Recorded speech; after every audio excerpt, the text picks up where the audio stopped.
Alright, I've got a couple of disclaimers. First, as you can see, it's kind of dark in here tonight. That is because the webcam that I purchased for CinematicCritic is having issues.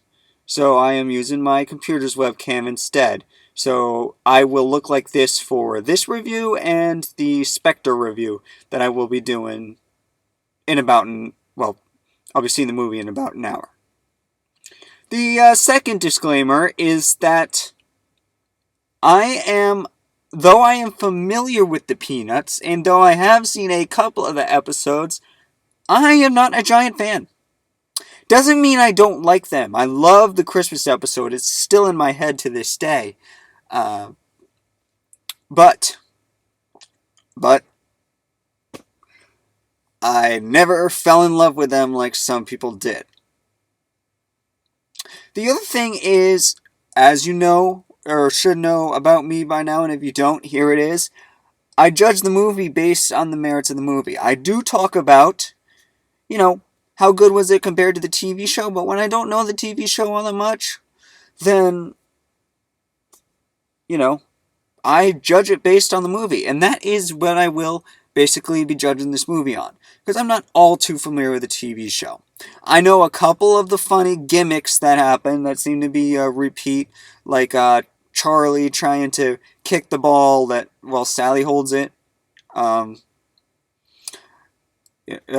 who Schroeder constantly playing the piano. Pigpen always being dirty, and all that stuff shows up in here. What will you expect from the movie? I mean, I think Charles Schulz was involved in this movie. His signature showed up many times, and of course the classic Snoopy and Woodstock shows up as well. So let's get talking though about the movie itself. So CinematicCritic, fresh off the Peanuts movie. So I just want to mention the actors real quick. We got Rebecca Bloom.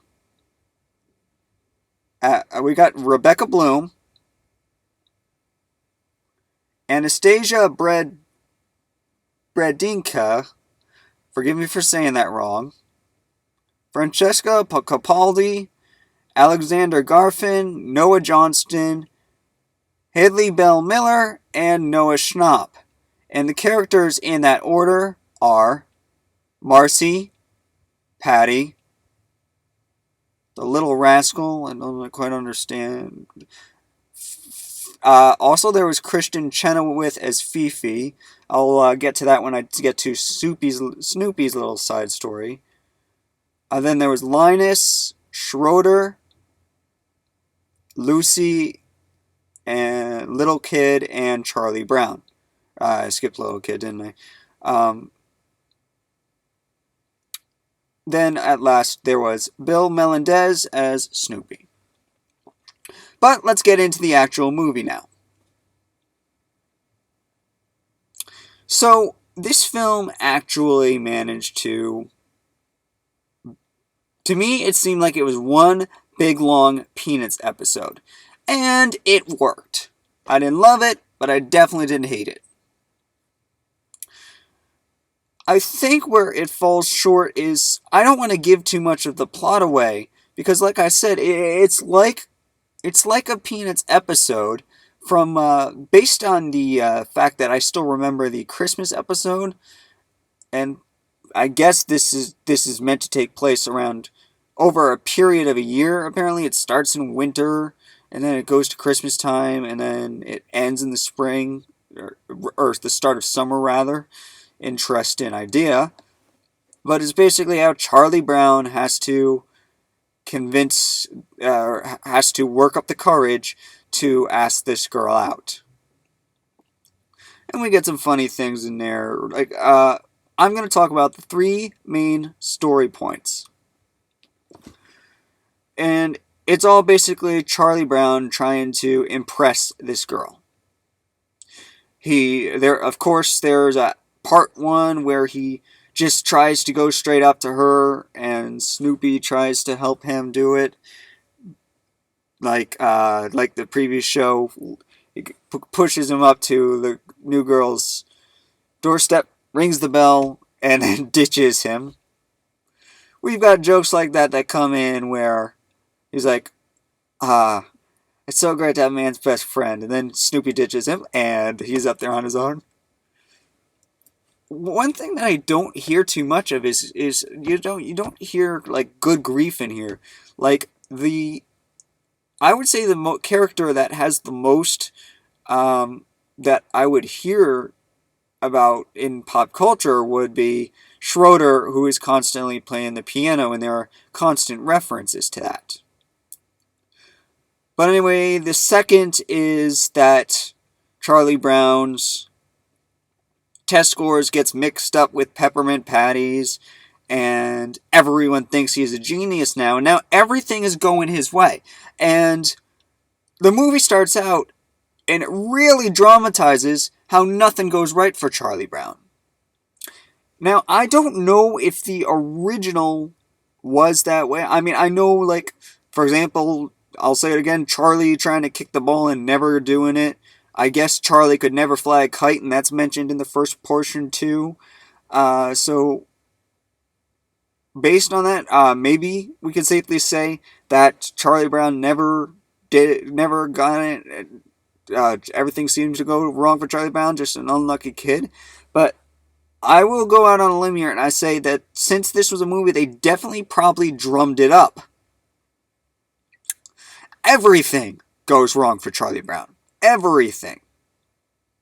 And a lot of this stuff is actually predictable.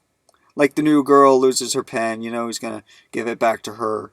And that is the unfortunate downfall of this plot. Like the test getting switches, everyone thinks he's a genius. You know what's going to happen to him. They're going to find out that, the tests were mixed up. I think the way that they did do one good thing here, and they actually had Charlie Brown find that out, and I thought, ooh, maybe they're going to make this a little interesting, and have Charlie, now that everyone's listening to him, maybe maybe he'll keep it going for a little longer, and then later have to face the music or something like that. Nope, they just have him say it right there, then and there. But it does end up working up in the end when the new girl respects his honesty. So pretty much everything of the three things that go wrong, the new girl likes about him. Like the third thing is that they have to do a book report, but the girl is going to be out of town and he's partnered up with a girl. And he actually reads, or tries to read, and successfully does read, War and Peace! War and Peace. Wow. And there's a great little montage of him trying to stay up and successfully doing the whole thing and writing a 1,000-word book report. All to have it torn to pieces.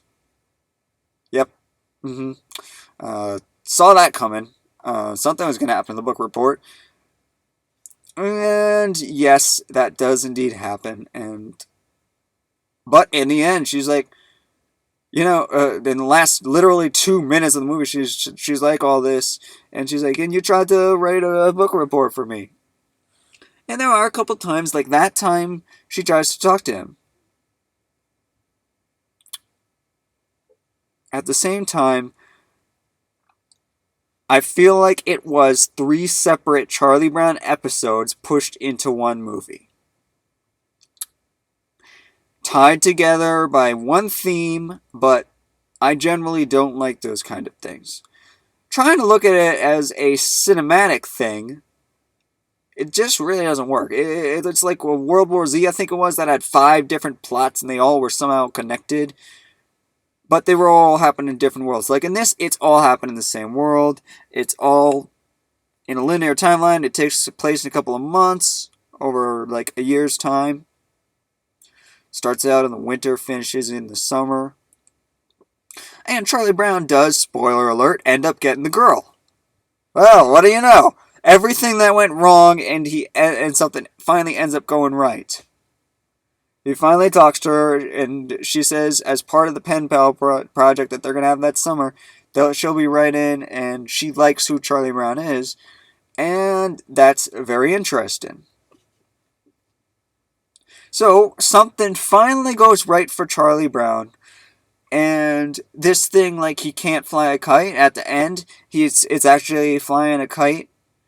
And I think that the way it is finally delivered is actually pretty good. Charlie Brown says, "Just once, I would like things to go right for me." That pretty much right there that sums up the whole movie. Everything has gone wrong for him, and when things seem going like they're going right, some twist is thrown in, and he just wants things to go right and for once. And now this kite starts dragging him along, but he ends up running into the new girl, getting a chance to say goodbye to her before summer, finding out that she actually likes him. Things go right for Charlie Brown for once. So that was, admittedly, an enjoyable moment. Now, I mentioned a side story with Snoopy, and the interesting thing is it does kind of tie into what's happening to Charlie Brown. Not so much at first, but more in the end. And that is Snoopy versus the Red Baron. Yes, we get to see Snoopy versus the Red Baron. And to be totally honest, I think that this story was a little more interesting. Hear me out.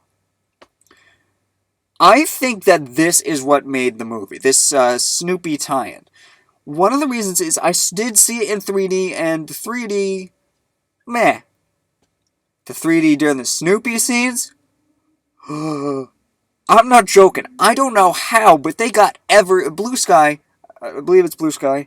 I'll write that in the keywords if it is, because they had a whole bunch of Blue Sky before. Anyway.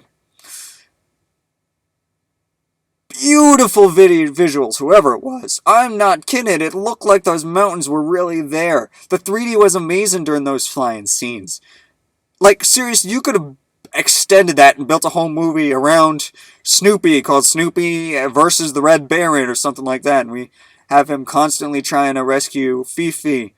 And whenever things go wrong for Charlie Brown, things go wrong for the ace. And in the end, when the ace finally saves, I can't say defeats the Red Baron because we see him get away, but when he finally saves Fifi is when Charlie finally says hello to the new girl. And that tie-in was actually really strong, and I think honestly saved the movie from getting a 5 or a 6 from me. I'm not joking.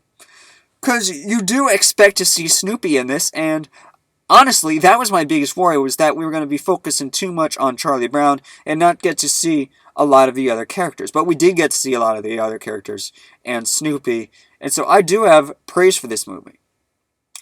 Now, as I said earlier, this is not something I would go out and buy because I'm just not that into Peanuts. However, I did have, doing the review of this, looking back on it, I did get an enjoyment out of watching it once. So I don't think that I should place it on my consider list. I think it does belong on the recommend list.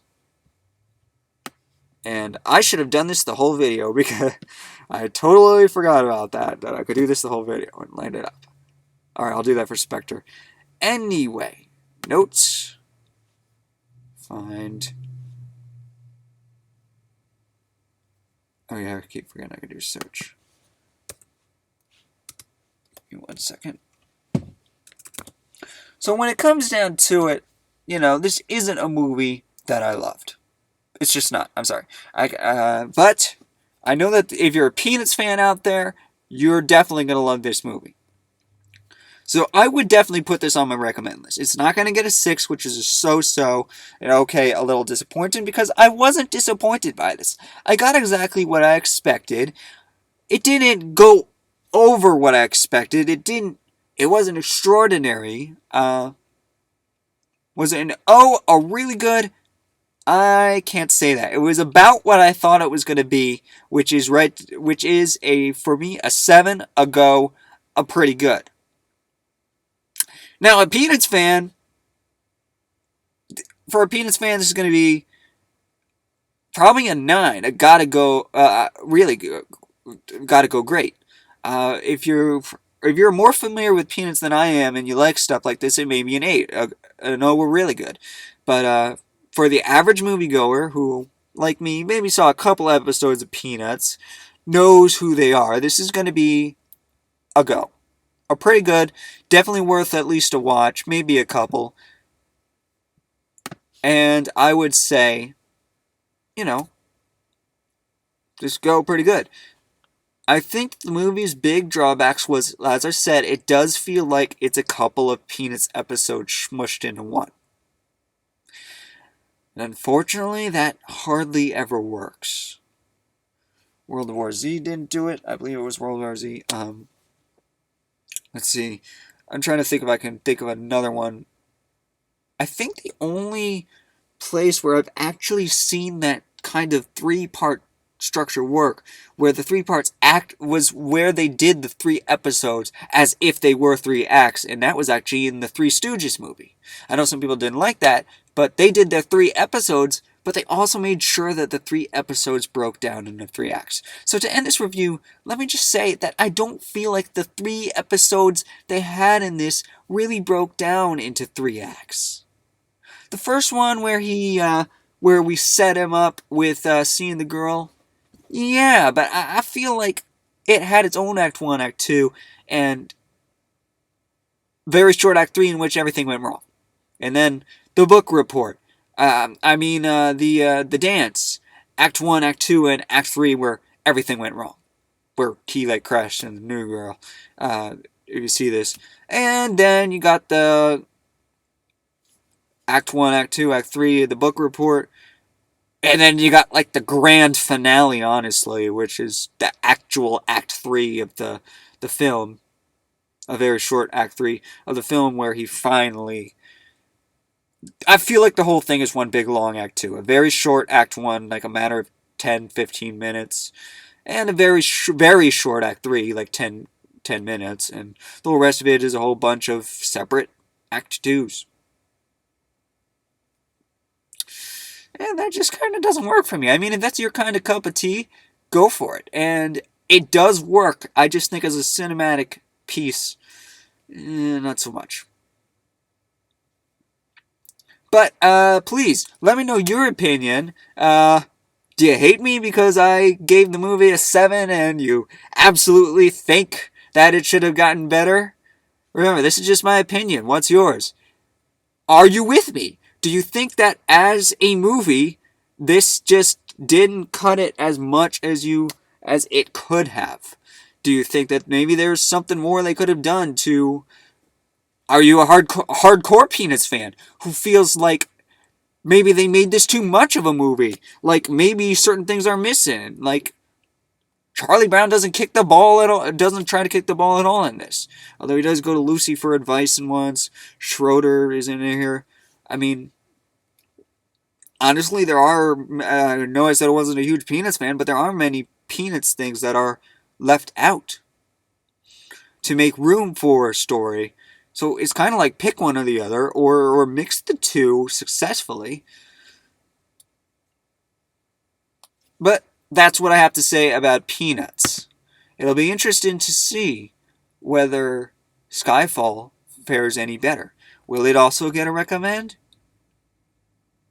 Or will it get lower? Or will it get the same as 7? And I think that this is actually a great way to end the review.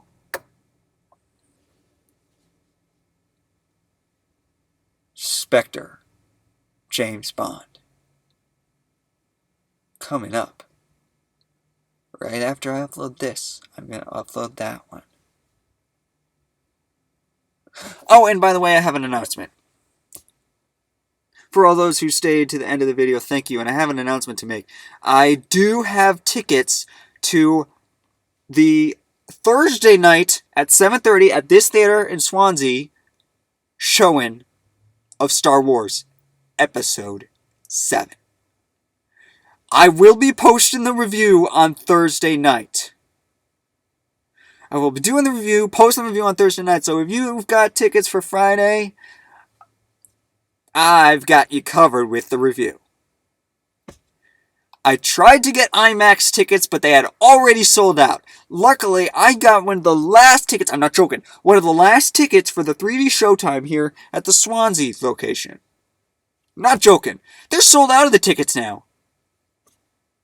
I have not yet gotten tickets for Mockingjay Part 2. But I will. I should probably do that this weekend.